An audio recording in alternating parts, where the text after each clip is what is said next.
सकाळी सकाळी सुद्धा रिमझिम रिमझिम पाऊस चालू होता, त्याच्यामुळे मग पाऊस आणि भजे याचं कॉम्बिनेशन खूप भारी आहे. तसंच मग मीही ठरवलं आज चला भजी बनवूया.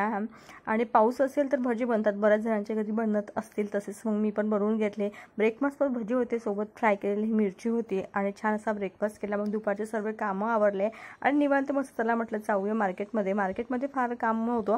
सर्वात महत्त्वाचं काम होतं ते म्हणजे कसं 2 वेळा माझा मोबाईल नाही का पडला, पण तो इतका नाही, काल जरा जास्तच पडला. त्याच्यामुळे म्हटलं चला मोबाईलचा जो आधी आहे ना आपण ग्लास बनवून घेऊया, बसून घेऊया. आणि नंतर आम्ही आलो तो पाणीपुरी खाण्यासाठी. इथली पाणीपुरी मला जाम आवडते आणि मस्त आलूची पाणीपुरी असते ती मग मी मस्त अशी खाल्ली. नंतर सोबत दाबेलीसुद्धा खाल्ली आणि खाणं झाल्यानंतर मग आली इथं शॉपिंगसाठी. म्हणजे मी तुम्हाला सांगितलं होतं मला जास्त काय नाही, याची कुंड्या वगैरे घ्यायच्या होत्या 2-3, जवळजवळ मी 4 कुंड्या इथून घेतल्या आहेत.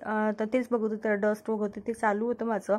आणि मी तुला स्ट्रिक्टली सांगितलं मार्केटमध्ये गेलं तुला काही घेऊन देणार नाही, पण मुलं कुठे ऐकतात, तरी तिने ते एक बॉटल घेतलीच. आणि तिला आणखीन काही हवं होतं पण ते तिला मिळालं नाही, तिथे ती खूप शोधली.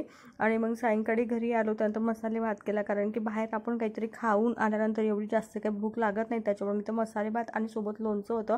असं सिंपल जेवणापासून ब्लॉगचा एंड केला.